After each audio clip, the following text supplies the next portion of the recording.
So when did you know that tonight was just going to be special, I guess? I guess when I got the N1, and I got it was my 18th point or something like that. But you know, I don't know, second half when I came out with the first half, just be aggressive, keep being aggressive, shoot. You know, credit Bryce and all the other guards and bigs. You know, setting screens. You know, give me the ball. You know, in open spots. And you know, I just came down and knocked the shots down. So credit to those guys. Did Alex tell you it was the most anyone scored for UCLA since 2005? No, I didn't know that. Okay. So now I'm aware. Dijon Thompson. Okay. Yeah. Okay. Yeah. Smooth. Right. I know. Yep. It seemed like in the second half, especially after you make some shots, you just laugh to yourself a little bit. Right. I mean, it just happens, you know. Just when you hit a couple of shots, you know, I had 2 threes in a row, and you just start feeling it. You gotta laugh at that point. So, you know, it's just something a player. You know, I've been through it plenty of times in high school when it keeps falling in, and you just gotta laugh, you know. But I'm excited, you know, and I'm ready to advance and players on the board. What's that feeling like when everything's going in? Oh, you feel free. I mean, you feel like every shot's going in. You got highs. Your confidence is at a high, and you know you just want to play and keep playing and just have fun, basically. How much were you thinking about your grandma when you stepped on the floor today? You know, I said a little prayer. You know, I knew she was watching me above, so you know, I just came out and competed, and I'm hoping she's happy with the performance I had today. What was her name? Lucine. Okay. Lucine. How do you spell that?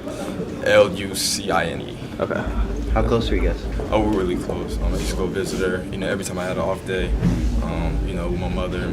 You know, my mother hadn't been making it to the games because she was taking care of her. So, you know, it's just trying to get that quality time, you know, as much as I could. Come out with a different kind of motivation today, maybe? Oh, of course. You know, something like that always motivates you. You know, I'm just come out here and compete. She was sick, right? Yes. What did she have? First she had bone cancer, and then I think it was something. She had a pacemaker. There was a lot of things going on. You know, she was just day by day. You know, it was harder for her to breathe, things like that. So. When was the last time you got to see her? Oh, I seen her Saturday. She passed Sunday. Okay. Yeah. So. I know at the beginning of the season, you know, we talked about your confidence, and that wasn't necessarily all there at all times. But how different did it feel today when you're in the middle of that run than it did maybe the beginning of the season where you're still kind of trying to get your sea legs? Right. It's like basically playing back in high school, you know, AAU, one of those types of games. You just feel it, you know, your confidence is at a high. And, you know, every shot you feel is going in. So that's how I felt today. And, you know, and it came out, we won, and like I said, we're ready to advance. This is the sort of performance you feel like you can build on? Like this is going to be a different you from here on out? Oh, of course. I mean, you know, every time like this just give you a high confidence in a game like this. So, you know, I'm just ready and prepared for next games. Was USC starting to adjust its defense at all for you? Because it looked like you were still open for a lot of those corner threes. Right. You know, I guess they were helping, you know, with Tone playing well, you know, and Bryce penetrating and Norman. You know, it kind of left it open for me, too, for open shots. So, I mean, I guess they were trying to adjust. Didn't work. Yeah, so.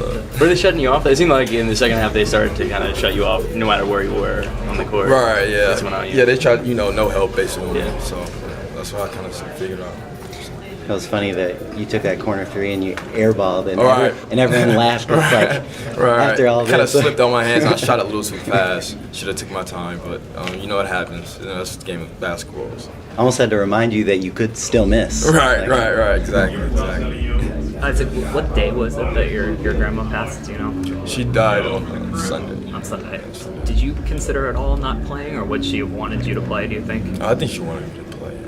You know, it was kind of tough for me because it was right before practice when my sister called me, you know, told me, and it was kind of hard for me in practice trying to go and, you know, do the drills and everything, but, you know, got through and called my mom right after, you know, and Monday, as soon as, you know, when we get back, I'm going to see the body and a couple of arrangements we have. The funeral's on Tuesday, so. What's your favorite memory of her? Oh, man, just her being there. We used to, every time, because she used to live in Vegas, out here in Vegas, so every time on Easter, we used to make these eggs, colored eggs, everything for Easter, so, I mean, I always remember those childhood memories. How much were you thinking about her while you're out on the floor? Is that? Oh, yeah, I was thinking, as soon as I stepped on the court, you know, I tried to play for her, so, you know, I'm hoping she's proud of my performance. What was your last conversation with her like?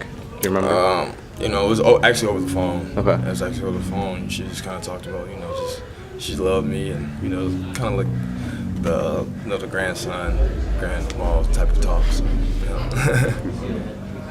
Thanks, Isaac. Thanks.